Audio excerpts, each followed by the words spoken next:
안녕하세요. 임성원입니다. 여러분 잘 오셨습니다. 평소에 참 지저분했던 내 방 한번 치워보신 적 있어요? 정리하고 나면은 뭘 느끼십니까? 아, 내 방이 이렇게 넓은 걸 내가 처음 알았네. 아마 그런 걸 느끼실 겁니다. 근데 왜 이 얘기를 드리냐면요. 우리 마음도 똑같은 것 같아요. 언제나 그냥 이런저런 생각하고 계획 때문에 복잡했던 내 마음을 방 정리하듯이 한 번만 정리를 하시면은 내 마음의 방이 넓어지면서 여유를 느끼시게 될 겁니다. 자, 내 마음의 여유를 찾는 시간, 강연 백도씨 시작하겠습니다.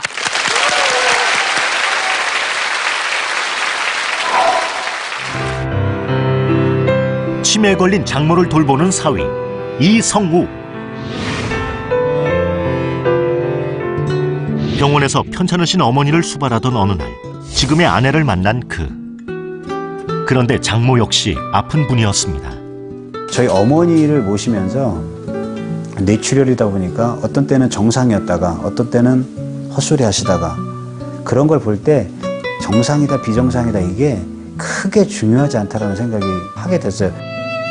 자신의 어머니를 생각하며 아픈 장모를 보살피기 시작한 하지만 결코 쉬운 일이 아니었습니다.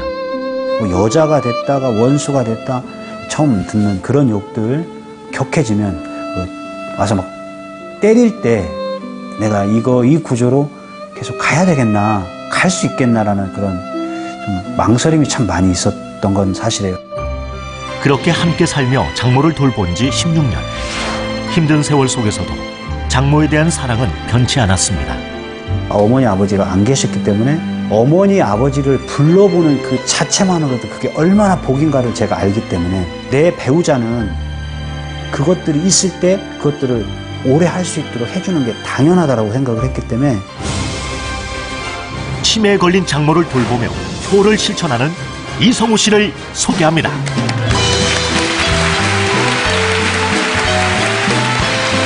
안녕하세요. 반갑습니다.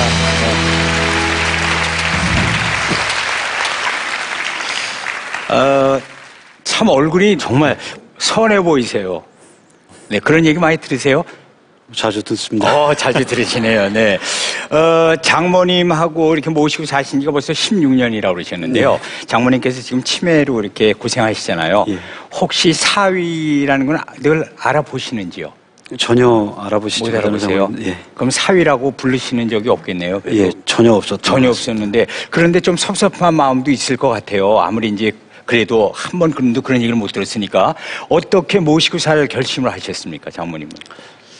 저희 아내의 어머니고 네. 또 제가 일찍 부모님을 이렇게 돌아가신 상태에서 네. 그런 기회가 왔다는 거에 대해서 참 감사하게 생각했고 네. 당연히 해야 된다고 생각을 했습니다. 당연히 해야 된다. 오늘 그 하실 얘기가요. 나의 뒷모습인데 어떤 얘기죠? 나의 뒷모습? 제가 장모님을 모시고 살면서 네. 이렇게 누구에게 보여주려고 했던 건 아니지만 네. 제 아이들이나 저 주위에서 그런 것들을 보면서 좀 가족의 소중함이나 이런 것들을 좀 알면 좋겠다라는 생각들을 가지고 네. 말씀을 나누려고 합니다. 우리 가족들이 나의 뒷모습을 보면서 가족의 소중함을 느꼈으면 좋겠다라는 그런 말씀이신 것 같아요. 자, 그러면 오늘 그 강연 같이 한번 들어보도록 하겠습니다. 나의 뒷모습 얘기 시작합니다. 앞으로 나가시죠.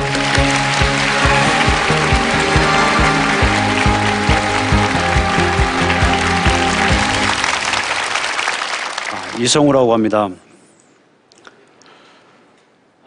제가 이렇게 뭐 잘한 것도 없고 특별한 일을 한 것도 아닌데 이런 자리에서 여러분들 앞에서 이렇게 말씀을 드리는 것이 한편으로 겁도 나고 두렵기까지 합니다. 제가 결혼한 지 이제 18년 됐고 장모님과 또 장인어른 생활한 지 16년이 되었습니다. 제 장모님께서는 제가 사위인지 아니면 다른 낯선 사람인지조차도 알지보다는 정신적으로 많이 편찮으십니다. 심각한 우울증까지 계셔서 그래서일까요? 여느 장모 사위가 씨암탉 잡아놓고 밥상을 차려준다든지 그런 경우를 받아보지를 못했습니다. 처가살이 그러면 보통 겉보리 소멸만 있어도 처가살이는 안 한다고 하는데 왜 그 처가살이를 제가 자청해서 했는지 그 이야기를 들려드리도록 하겠습니다.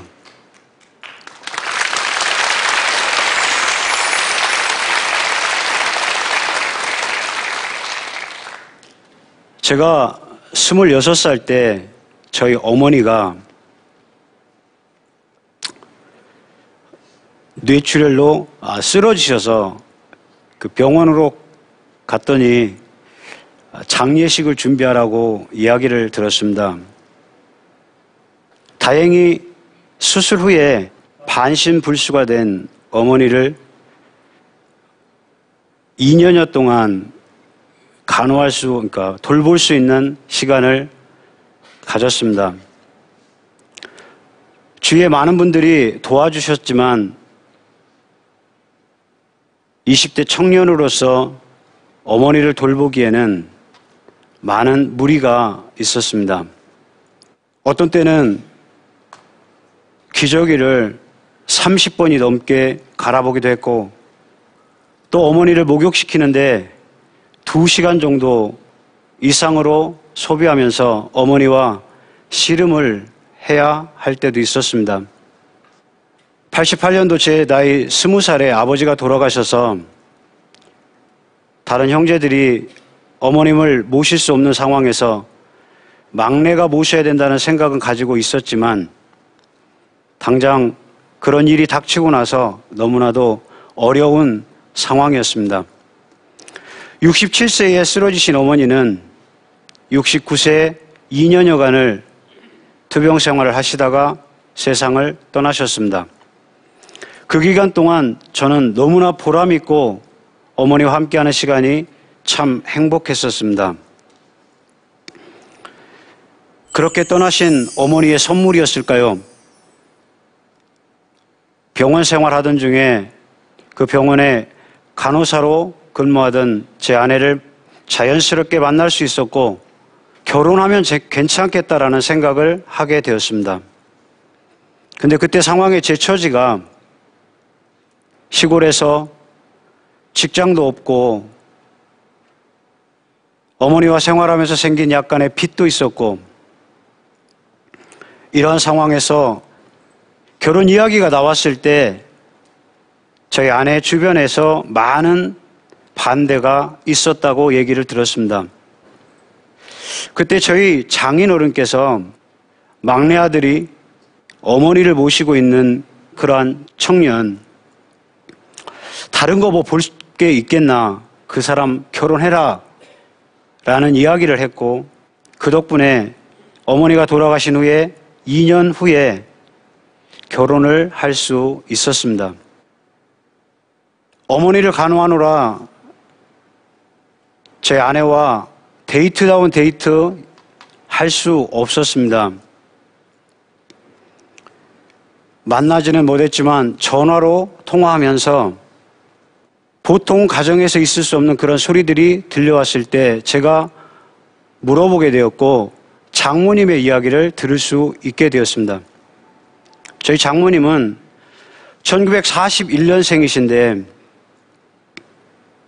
1950년 전쟁이 발발되었을 때 전쟁의 폭격과 여러 가지 충격으로 인한 우울증과 심한 정신질환으로 이제 연세가 드시면서 치매까지 와서 어떤 때는 가족도 알아보지 못한다는 그런 이야기를 제게 들려주었습니다. 그런 이야기를 들을 때 나중에 결혼 후에 우리 자녀들에게 미칠 영향은 없을까? 약간의 망설임도 있었습니다. 그런데 제가 어머니도 모셨는데 할 수 있겠다라는 생각을 하게 되었습니다. 결혼해서 2년 후에 장인 장모님이 이사해야 될 상황이 생겼을 때 같이 사는 건 어떨까?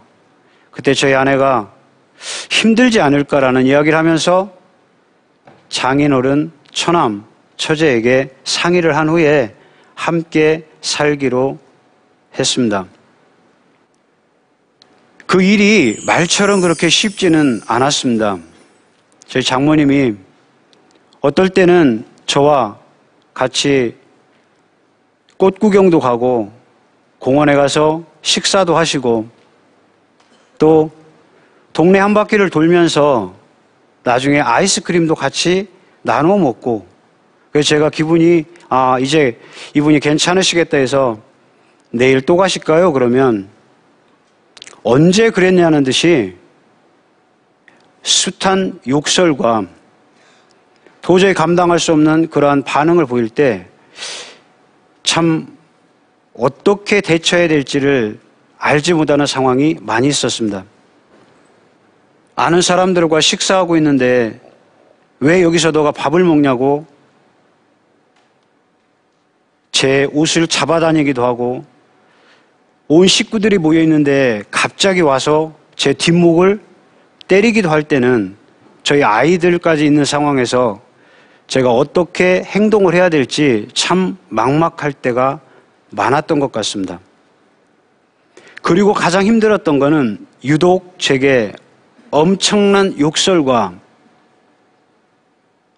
많은 폭언을 하시면서 저를 심히 괴롭게 해서 어디 조용한 데 가서 울어보기도 했습니다.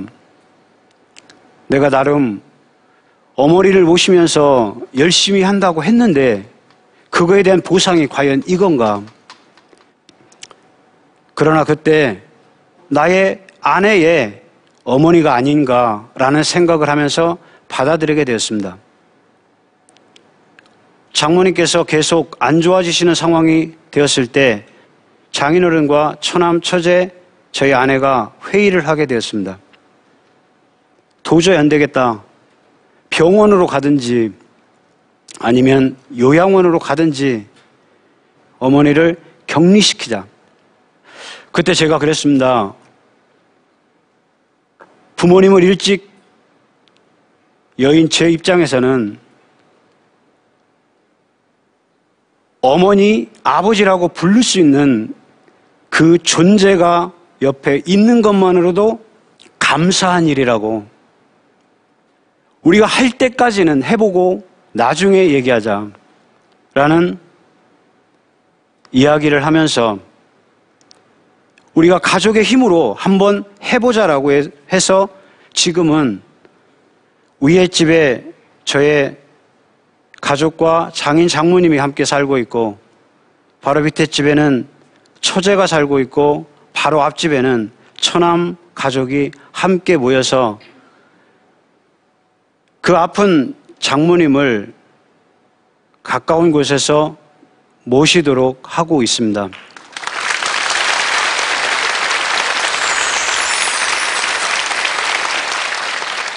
이제 장모님을 모시고 산 지 16년이 되었는데 이제는 가족의 사랑 때문인지 많이 좋아지시기도 하셨습니다. 그전에는 약도 안 드시던 분이 약도 드시고, 또 아는 분들과 가까운 곳에 운동도 가시고, 또 즐거운 시간들도 가지시기도 하십니다.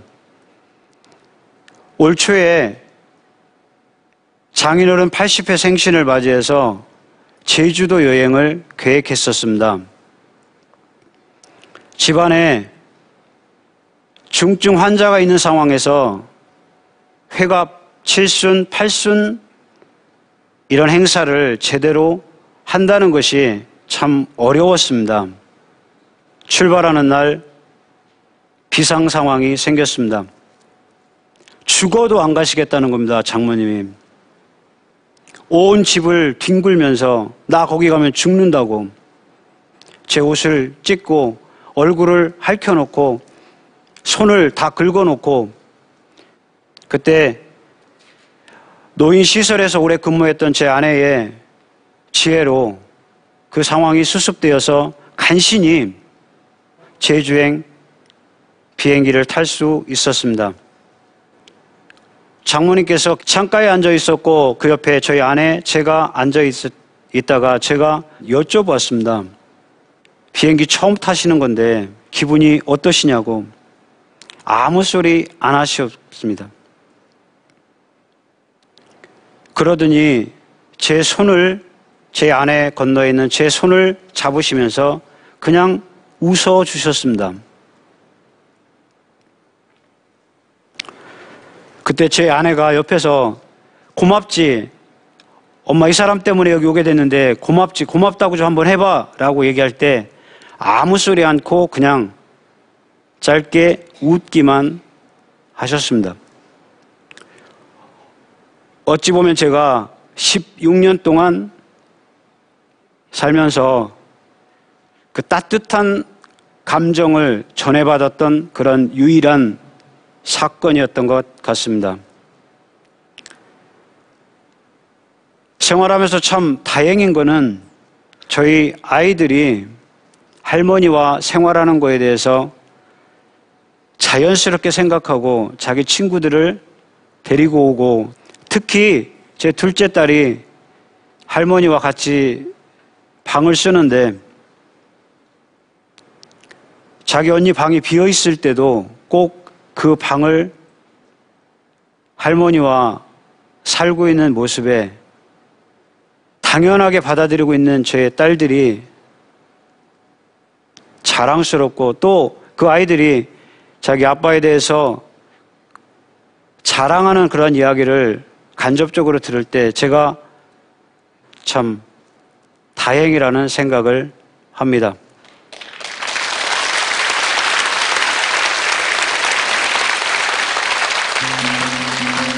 제 이야기를 들으면서 차라리 장모님을 요양원이나 이런 시설에 보내는 게 더 낫지 않겠나라는 생각을 하시는 분들도 계실 겁니다.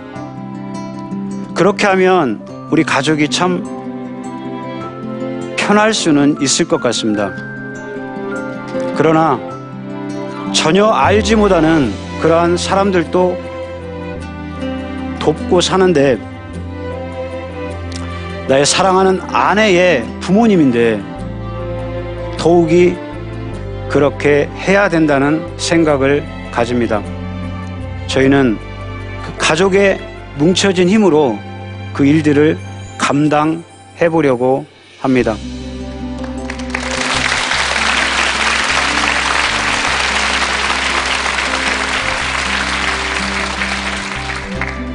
그런 제 모습에 저희 가까운 사람들, 특히 제 아이들이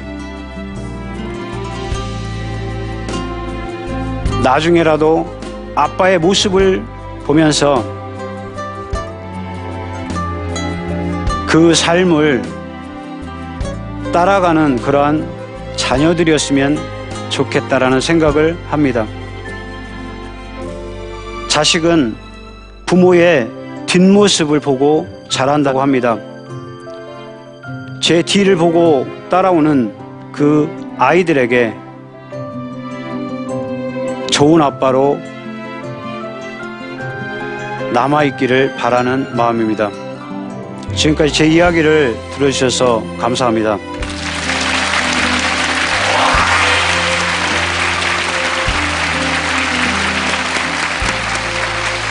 말씀 잘 들었습니다. 네.